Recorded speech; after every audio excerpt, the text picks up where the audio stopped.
बिस्मिल्लाहिर्रहमानिर्रहीम।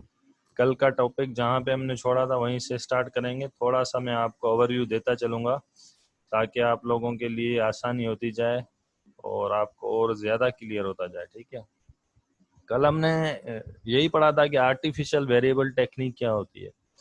इससे पहले हमने सिंप्लेक्स मेथड पढ़ा था, इसके बाद आर्टिफिशियल वेरिएबल टेक्निक। हमने कहा था अगर कांस्टेंट हमारे पास एक दो ऐसा हो जिसमें ग्रेटर देन की साइन हो, किसकी साइन हो, ग्रेटर देन की, तो वहाँ पर जो हम माइनस टाइम्स सिलेक्ट वेरिएबल लगाते हैं वो हमारा काम नहीं कर पाता है, क्योंकि हम कहते हैं कि जो हमारे पास ये सारे बेसिक और नॉन बेसिक वेरिएबल हैं वो क्या होते हैं, these all variable are positive. तो हमारा जो एस आता है नेगेटिव आता है, therefore we introduce the new variable that is artificial variable. ठीक है, और आपको पता है कि जब हम यहाँ पे हमारे पास दो टेक्निक्स होती हैं, that technique is big M technique और टू फेज मेथड। हमने कल पढ़ा था बिग एम टेक्निक, जिसमें हमने क्या किया था, इसी प्रॉब्लम को सॉल्यूशन के पास लेके गए थे। हमारा काम क्या है आर्टिफिशियल टेक्निक में, हम क्या करते हैं, हम प्रॉब्लम को फिजिबल बनाते हैं। फिजिबल बनाने के बाद हम क्या करते हैं, दोबारा से उस पर सिंप्लेक्स मेथड लगा देते हैं। कुछ स्टेप हमने किए थे, स्टेप 1 था, 2 था, 3 था, 4 था। ठीक है, उसके रिलेटेड हमने एक एग्जांपल भी किया था। हमने कहा था कि भाई एक हमारे पास प्रॉब्लम है, that is z equal to 2x plus 5 है। हमने कहा था सब्जेक्ट टू दीज कांस्टेंट वो गिवन है। हमें पता है कि प्रॉब्लम इज मैक्सिमाइजेशन। ठीक है, मैक्सिमाइजेशन का होता है तो आप यहाँ पे बैकवर्ड हम क्या करते हैं, उसको उसके कांस्टेंट क्या होने चाहिए, लेस देन होने चाहिए। ठीक है, मैक्सिमाइजेशन में हमने ये पढ़ा है, लेकिन यहाँ पर हम कांस्टेंट देख रहे हैं, that is x plus y greater than equal to 60। अब हम क्या करते हैं, हमारा सबसे पहला टास्क होता है कि हम अपनी जो इनक्वलिटीज हैं इनको इक्वेशन में कन्वर्ट करते हैं, और जो हमारा ऑब्जेक्टिव फंक्शन होता है, objective function this one maximize, इसको हम क्या करते हैं, सारे को लेफ्ट हैंड साइड पे लेके आते हैं। तो हम लिखते हैं z minus 2x minus 5y equal to 0। और हम ये भी लिखते हैं कि 0s1 0s2 0s3, ताकि हमें जब टेबल बनाए तो इजी हो जाए ना कि भाई s1 ऑब्जेक्टिव फंक्शन में 0 है, s2 0 है, ताकि हमें डिफिकल्टी ना हो। फिर हमने दूसरी इक्वेशन को कन्वर्ट किया, लेस देन था तो वही introduce select variable, s1 equation में कन्वर्ट किया। सेकंड इक्वेशन में भी लेस देन इक्वल टू था, हमने s2 इंट्रोड्यूस कराया और इक्वेशन बनाई। थर्ड इक्वेशन में ग्रेटर देन इक्वल टू था, यहाँ पे आप सरप्लस वेरिएबल देते हैं, यहाँ फिर minus time the select variable, minus time the select variable s3 introduce कराया। This is our first step. First step में आप क्या करते हैं, you convert the constant into equation and objective function जो आपका होता है सारे को राइट हैंड साइड पे लेके आते हैं। This is once again I am saying this is your step 1। Now moving towards, हम क्या करते हैं स्टेप 1 में, हम चेक करते हैं कि हमारे पास जो वैल्यूज हैं बेसिक और नॉन बेसिक, आपको पता है कि नॉन बेसिक वेरिएबल कौन से होते हैं, x and y। our aim is to find out the value very our aim is to find out the values of the non basic variable। ठीक है, और हम क्या करते हैं, इनिशियल स्टेज हम कहते हैं कि नॉन बेसिक वेरिएबल हमारे पास क्या है, जीरो है। अगर आप नॉन बेसिक वेरिएबल क्या, x और y अगर जीरो रखते हैं, किस में जीरो रखेंगे, objective function and our constant, ये दोनों अगर आप जीरो रखते हैं, देखें मूविंग बैक करते हैं, x अगर आप यहाँ पे जीरो रखेंगे, what will happen, this will be zero. यहाँ पे y जीरो रखेंगे, this will be zero. Your z is zero, लिख दैट z इज जीरो। फिर आप क्या करते हैं, यहाँ पे x है तो x जीरो रखा आपने, if you put x equal to zero you will obtain s1 equal to 40। Then next step क्या करेंगे, सेकंड इक्वेशन में आएंगे, देखिए 40 ये s1। फिर आप क्या करेंगे, मूव करेंगे s2 के लिए, y यहाँ पे जीरो पुट करेंगे तो यूर s2 विल बी 30। ठीक है, चेक करें 30, दिस इज s2। फिर क्या करेंगे, यहाँ पे x y जीरो पुट करेंगे लास्ट इक्वेशन में, you will get s3 minus s3 equal to 60, which means s3 is minus 60 and your s3 is minus 60। our non-basic variables are 0, basic variable values are this। हम क्या कह रहे हैं, if we substitute this x and y equal to 0 you will obtain these terms from this one, x equal to 0 y equal to 0। आपने substitute किए, आपको z मिला, आपको s1 मिला, s2 मिला, s3 मिला। ठीक है, फिर हम क्या करेंगे, फर्दर हमारा टास्क क्या है, अब हमारा फर्दर टास्क है कि हम स्टेप 2 पे मूव करेंगे। ठीक है, स्टेप 2 के लिए हम क्या करते हैं, स्टेप 2 के लिए दोबारा से हम उसी टेक्निक आर्टिफिशियल वेरिएबल जो हमने टेक्निक पढ़ी है उसकी मदद से हम क्या करते हैं, एस चेक करते हैं क्या हमारा सॉल्यूशन फिजिबल भी है या नहीं है। सॉल्यूशन फिजिबल नहीं है तो we introduce your here artificial variable. ठीक है, हमने देखा कि स्टेप 2 हमने देखा कि भाई since S3 is equal to -60, S3 आपका क्या है -60 है। अगर S3 -60 है उसका मकसद है योर सॉल्यूशन इज इनफिजिबल। हमारा टास्क क्या है, हमें सॉल्यूशन को फिजिबल बनाना है ना। हम चाहते हैं कि इनिशियल स्टेज पे हम फिजिबल सॉल्यूशन उठा के उसको हल करें। यहाँ पे हम देख रहे हैं S3 तो हमें इनफिजिबल दे रहा है, हम मूव नहीं कर सकते हैं आगे। हम क्या करेंगे, अब हम कोई नया वेरिएबल इंट्रोड्यूस कराएंगे ताकि उसकी मदद से हम क्या कर सकें, इसको फिजिबल कर सकें। we introduce new variable that is a, that is your artificial variable, y, to make initial basic solution feasible। ठीक है, then we have the third constant equation change to, फिर हमने कहा कि भाई जब हम artificial variable introduce कराएंगे तो हमारी थर्ड इक्वेशन जो प्रॉब्लम क्रिएट कर रही थी दिस वन -S3, इसमें हमने क्या दे दिया प्लस a इक्वल टू 60। ठीक है, स्टेप 2 हमारा ये। स्टेप 3 में आप क्या कर रहे हैं, आपको पता है कि जब आप एक नई चीज ला रहे हैं, ठीक है, थर्ड इक्वेशन में, तो उसका इम्पेक्ट आपके ऑब्जेक्ट पे तो पड़ेगा ना, जो ऑब्जेक्टिव फंक्शन है। तो हम क्या करते हैं उसके लिए, हम कहते हैं अगर प्रॉब्लम मैक्सिमाइजेशन है तो minus times the artificial variable लगाते हैं, अगर मिनिमाइजेशन है तो plus times the artificial variable. हमने वही लिखा है, modify the objective function by including a very large per unit penalty M. क्या होता है कि हम जब आर्टिफिशियल वेरिएबल यहाँ इंट्रोड्यूस कराते हैं तो हमें एक बड़ी पेनल्टी देनी होती है अपने ऑब्जेक्टिव फंक्शन में। ऐसे नहीं है कि भाई यहाँ पर आप ए दे दें, जाहिर सी बात है एक नई चीज आपने ए इंट्रोड्यूस कराई तो आपका जो ऑब्जेक्टिव फंक्शन है उस पर भी तो चेंजिंग आनी चाहिए ना। Thus for the maximization we add -m times the artificial A. ठीक है, व्हाट इज ए आपके पास जो होता है दैट इज, हम क्या करते हैं यहाँ पे देखें, ए आपके पास क्या आर्टिफिशियल वेरिएबल होता है जो आप क्या करते हैं इंट्रोड्यूस करवाते हैं to the right hand side of the objective function. ठीक है, ये चीज भी आपको याद रखनी है कि वो आपको राइट हैंड साइड पे देना है। ऐसे नहीं कि आप यहाँ पे कर दें कि -m टाइम से लेफ्ट साइड पे, देखें ये माइनस का था यहाँ पे प्लस का हो गया। ठीक है, वो इंट्रोड्यूस कहाँ पे करवाना है, लेफ्ट हैंड साइड पे। वाई लेफ्ट हैंड साइड, देखें यहाँ पर आपका जो ऑब्जेक्टिव फंक्शन है शुरू में क्या है, z इक्वल टू 2x+5 है, तो हम यहाँ तभी तो दे रहे हैं। ठीक है, यहाँ देने के बाद उससे यहाँ लेके गए क्योंकि ये पहले राइट हैंड साइड पे थे, हम लेफ्ट पे लेके गए। फिर वो जो हम यहाँ पर देंगे लेफ्ट पे वो भी तो राइट पे ही लेके जाएंगे ना। देखें, this is your new objective function and this is our constant. हमने क्या किया, ऐसे फॉर्म किया। अब हम क्या करते हैं स्टेप थ्री में हम फर्दर क्या करते हैं कि अब हम न्यू जेड इक्वेशन बनाएंगे। ठीक है, न्यू जेड इक्वेशन बनाने के लिए हमने यहाँ पे फार्मूला लिखा हुआ है old Z equation plus -m, जो हमने बड़ी पेनल्टी दी है किससे मल्टीप्लाई करेंगे, a equation. Your a equation is the equation in which you have artificial variable. ठीक है, क्या कहता है देखिए, now the required condition is that the objective function must be express in terms of non basic variable. ठीक है, कह रहा है कि जो आपका ऑब्जेक्टिव फंक्शन हो उसमें क्या आने चाहिए, नॉन बेसिक वेरिएबल आने चाहिए। बेसिक वेरिएबल आपके पास नहीं होना चाहिए। Are the coefficient of basic variable in the objective function must be zero. Coefficient यहाँ तो कोफिशिएंट जीरो, यहाँ तो नहीं आने चाहिए, यहाँ तो कोफिशिएंट जीरो। आपको पता है जब कोफिशिएंट आपका जीरो हो जाएगा तो उसका मकसद क्या है, वो होगा ही नहीं।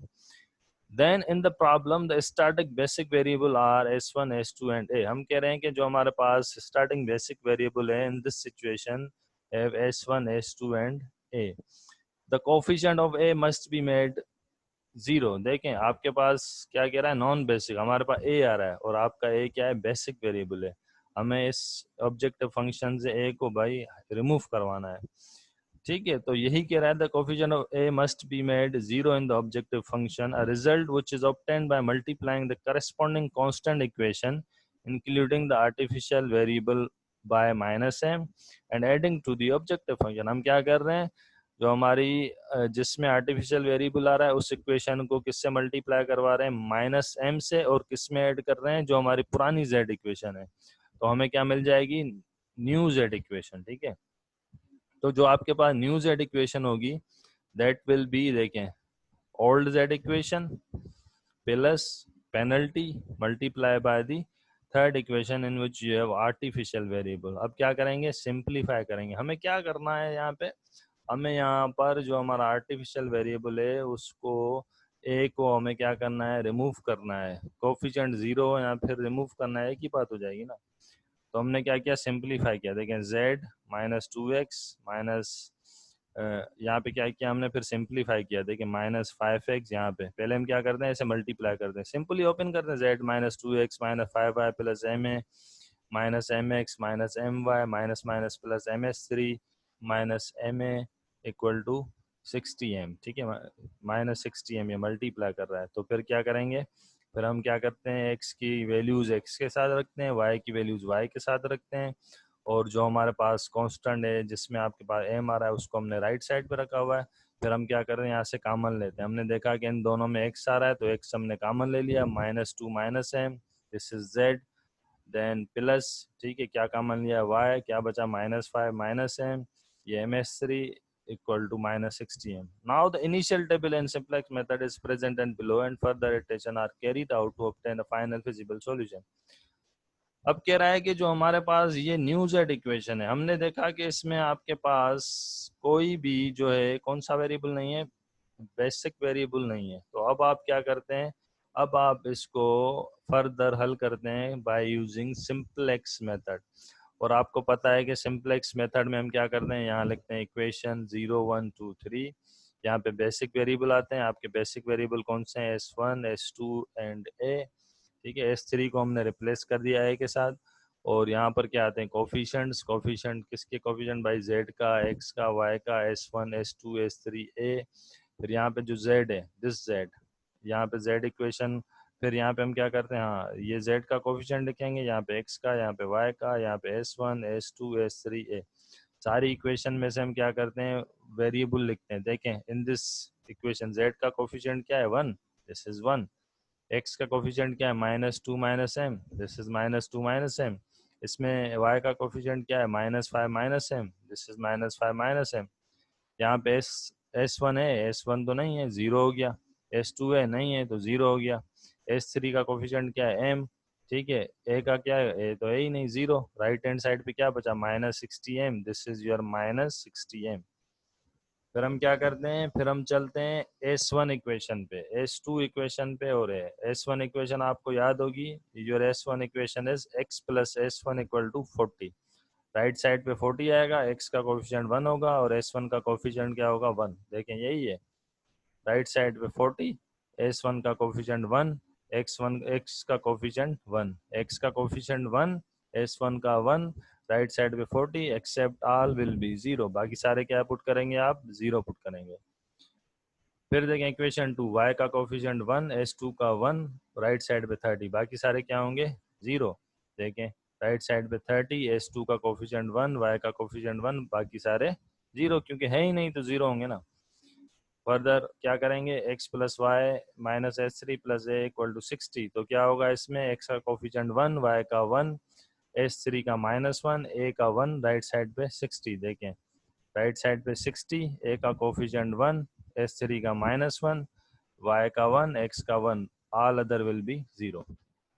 अब हम क्या कर रहे हैं, हमने इनिशियली सॉल्यूशन को फिजिबल बना लिया था। अब हम क्या करेंगे, सॉल्यूशन की जो फाइनल फिजिबल की हालत आएगी उसको हम अचीव करेंगे। हमें इनिशियली हमने इनफिजिबल को कन्वर्ट किया था, ठीक है। अब क्या कर रहे हैं हम यहाँ पे, देखें वही सिंपलेक्स मेथड है। प्रॉब्लम किसका है, मैक्सिमाइजेशन का। आप क्या करते हैं, जो आपका ऑब्जेक्टिव फंक्शन होता है, हम कहते हैं उसमें कोई भी नेगेटिव नंबर नहीं आना चाहिए। क्या नहीं आना चाहिए, कोई भी नेगेटिव नंबर नहीं आना चाहिए। तो हम क्या करते हैं, उस नेगेटिव नंबर को रिमूव करते हैं। एक और चीज देखें, कोई भी नेगेटिव नंबर नहीं आना चाहिए। और यहाँ देखें another fact which can be notice that the artificial variable a has left the basis. और यहाँ पर जो आपके बेसिस हैं, यहाँ पे a को भी लीव करना है, ए भी यहाँ से निकलना चाहिए। This is your M technique. M technique में थोड़ी ये चीज़ आपको याद रखनी है, वही सिंपलेक्स मेथड है। लेकिन हम क्या करते हैं, बेसिक वेरिएबल जो हमारे पास यहाँ पर आते हैं, यहाँ पर ए भी नहीं होना चाहिए, और आपकी जो जेड इक्वेशन है उसमें सारे नंबर क्या होने चाहिए, positive. This is our M, ये हमारा एम है जो हमें ऑब्टेन करना है। अब चलते हैं यहाँ पर, हमने क्या किया, हमने देखा कि बेसिक वेरिएबल में तो ए मौजूद है, ठीक है, और हमने ये भी देखा कि मोस्ट आपके पास नेगेटिव नंबर भी मौजूद है। फिर हमारा पहला स्टेप क्या होता है, most negative number in Z equation, that is -5 -m, क्योंकि इन दोनों में m तो सेम ही होगा ना, फिर भी बड़ा तो यही हुआ ना, this will be largest negative number, ठीक है। तो हम क्या करेंगे, हमने उठाया मोस्ट नेगेटिव नंबर ये है, this is our working column, ये हमारी वर्किंग कॉलम है, ठीक है। अब फिर हम क्या कर रहे हैं, इसको इस रेशोज निकाल दें, क्या करते हैं, रेशोज, किसके रेशो निकालते हैं, हमारे जो बेसिक वेरिएबल होते हैं S1 S2 और A, हमारे पास फिर क्या करते हैं, डिवाइड करवा दें, देंगे 40 को 0 से करेंगे तो इन्फिनिटी, 1 को आप करेंगे किस 30 को 1 से करेंगे तो 30, और आप 60 को 1 से करेंगे तो दैट विल बी 60, ठीक है। तो अब फिर हम क्या करते हैं, हम कहते हैं स्मॉलेस्ट रेशो, स्मॉलेस्ट रेशो आपके पास क्या है, that is your 30, smallest ratio अगर आपके पास 30 है तो आप क्या करते हैं, यहाँ S2 को रो पे यहाँ पे ऐसे बोल्ड करते हैं, यहाँ पे दिस कॉलम को बोल्ड किया, यहाँ पे S1 को, ये हमारे पास क्या हो गया, this is your pivot number, ये हमारे पास जो S2 इक्वेशन होगी that will remain the same. हम क्या करते हैं, इस नंबर की मदद से इसको भी जीरो करते हैं, इसको भी जीरो करते हैं, इसको भी जीरो करते हैं, वही मेथड सिंपलेक्स में जो हमने अप्लाई किया था वही अप्लाई करेंगे, ठीक है, सेम प्रोसेस है। देखें हमने क्या किया है, यहाँ पे y में देखें, ये जो 1 है इसके ऊपर भी 0, इसके ऊपर यहाँ पर भी 0, यहाँ पर भी, इसमें y में देखें क्या है, y में देखें ये भी 0, ये भी 0, ये भी 0, ठीक है। वही चीज मैंने बताया कि हम क्या करें, वही सिंपलेक्स मेथड वाली चीजें कर रहे हैं, ठीक है। क्या करते हैं भाई, ये हमारी इक्वेशन होती है, ठीक है, दिस वन, इसको किससे मल्टीप्लाई कराएंगे आप, इससे, फिर इन दोनों को ऐड करेंगे, ठीक है। क्या करते हैं, आपको अगर जेड न्यू जेड इक्वेशन चाहिए, क्योंकि न्यू जेड चाहिए तो दिस जेड इक्वेशन, ठीक है, फिर ये क्या करते हैं, आप इसको मल्टीप्लाई करवाते हैं इससे, फिर आप क्या कर देते हैं, यू विल ऐड, ठीक है, क्या करेंगे, देखिए new Z equation minus this number multiply by S2, you will obtain the new z equation। Easy है, देखें हमें इसको अगर जीरो करना है तो हम क्या करते हैं, इसको इसके साथ मल्टीप्लाई करवाते हैं, मल्टीप्लाई कराएंगे तो ये दोनों नेगेटिव हो जाएंगे, इस वाली टर्म को किससे करते हैं, फिर माइनस से सबट्रैक्ट करते हैं, इसीलिए ताकि zero, then you will made this number will be zero, इसको इससे मल्टीप्लाई करते हैं, ये तो जीरो है, ये तो सेम ही रहेगा। वंस अगेन यहाँ पर आपको क्या करना है, यहाँ पे जीरो करना है तो आप क्या करेंगे, कुछ भी नहीं करना है, सबट्रैक्ट कर देना है, ठीक है, इक्वेशन को 1 - 1 जीरो हो जाएगा आपके पास, देखें यहाँ पे आ गया 0 0 1 0। फिर हम क्या करते हैं, सेकंड स्टेप हमारा क्या है, वही हम यहाँ पर एक चीज और क्या करते हैं कि भाई हमारा y एंटर करेगा और S2 क्या करता है, लीव करता है। आप लोगों को ये भी याद होगा कि भाई y यहाँ पे एंटर कर रहा है, S2 यहाँ पे लीव कर रहा है, तो आपके पास क्या हो जाता है, देखें y is entered the solution, ठीक है, y ने यहाँ पे सॉल्यूशन में बेसिक वेरिएबल में एंटर कर लिया है। अब वंस अगेन दूसरी न्यू टेबल बन गई, फिर हमने देखा मोस्ट नेगेटिव नंबर आपके पास क्या है, -2 -m, ये हमारे पास वर्किंग कॉलम हो गई। फिर हम इससे रेशियोज बनाते हैं, राइट साइड पे देखें, this one 40 divided by 1 40, 30 divided by 0 infinity, 30 divided by 1 30, smallest 30 हो गया, this is your working column, ठीक है। फिर क्या करते हैं, यहाँ पर 1, यहाँ पर भी 0 है, यहाँ तो 0 ही है, यहाँ पर हमें 0 करना है, यहाँ पे 0 करना होता है, सेम प्रोसेस अप्लाई करेंगे, ठीक है, इसको मल्टीप्लाई करके सबट्रैक्ट करेंगे, यू विल गेट 0।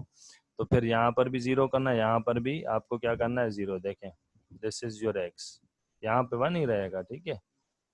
और देखें यहाँ पर y इक्वेशन में ऑलरेडी 0 था, तो ये इक्वेशन ये सेम ही लिखेगा, देखें y equation will be same, 0 0 1 0 1 0 0 30, ठीक है, this is your iteration number 2। और हमने ये देखा कि x ने एंटर किया है, किसने, x entered and a left, यहाँ पे देखें x ने एंटर कर लिया, स्टिल हमने यहाँ पर देखा कि स्टिल हमारे पास यहाँ पे देखिए हमारा एक जो एम है वो क्लियर, वो अचीव हो चुका है, ए ने लेफ्ट कर दिया है, ठीक है, बट यहाँ पर स्टिल हमारे पास जेड इक्वेशन में नेगेटिव नंबर आ रहा है। फिर हम क्या करते हैं, वही कि भाई -2 को क्या करना है, -2 को यहाँ से ये मोस्ट नेगेटिव नंबर है, ठीक है ना, वही प्रोसेस है, most negative number is -2 Z equation में, ये हमारे पास वर्किंग कॉलम हो गई, this is your working column. फिर आप इससे क्या कर रहे हैं, रेशोज बनाते हैं, किसके रेशोज बनाते हैं, S1 X और Y के, देखिए 1 10 divided by 1 10, 30 divided by 0 infinity, 30 divided by -1 -30। Smallest number कौन सा हो गया आपके पास बताएं? पॉजिटिव स्मॉलेस्ट नंबर, ये चीज याद रखनी है, स्मॉलेस्ट पॉजिटिव नंबर इज 30 क्योंकि ये नेगेटिव है। तो this is your working row. फिर क्या हो गया आपके पास? This is your working column pivot, this is your pivot element. अब इसको भी जीरो करना है, इसको भी जीरो करना है, इसको भी जीरो करना है। आपको पता है कि क्या करते हैं, दिस इक्वेशन, इस इक्वेशन को सेम लिखेंगे, -2 से this equation will be same, आप इसको मल्टीप्लाई करेंगे माइनस टाइम्स दी -2 और ऐड करेंगे इसके साथ, तो आपके पास क्या आ जाएगा, you will get this S3 coefficient 0। ये तो ऑलरेडी 0 है, ये तो 0 ही रहेगा। दिस -1 को आप कैसे 0 करेंगे? Once again by using this S1 equation. इस पूरी S1 इक्वेशन को क्या करेंगे, ऐड कर देंगे this equation, you will get this term will be 0 S3। देखें हो गया 0 1 0 0 0। फिर हमने देखा कि भाई यहाँ पर Z में जो है कोई भी नेगेटिव नंबर नहीं है, और हमने देखा कि बेसिक वेरिएबल में A नहीं है। दिस इज आवर ऑब्जेक्ट, जो हमें अचीव करना था वो ऑब्जेक्ट हमने यहाँ पर अचीव कर लिया है। ठीक है, अब देखें from the above table we see that there is no negative coefficient in the objective row। ठीक है, this indicate that we have reached the optimal solution to the problem। Another fact which can be noticed that the artificial variable a has left the basis।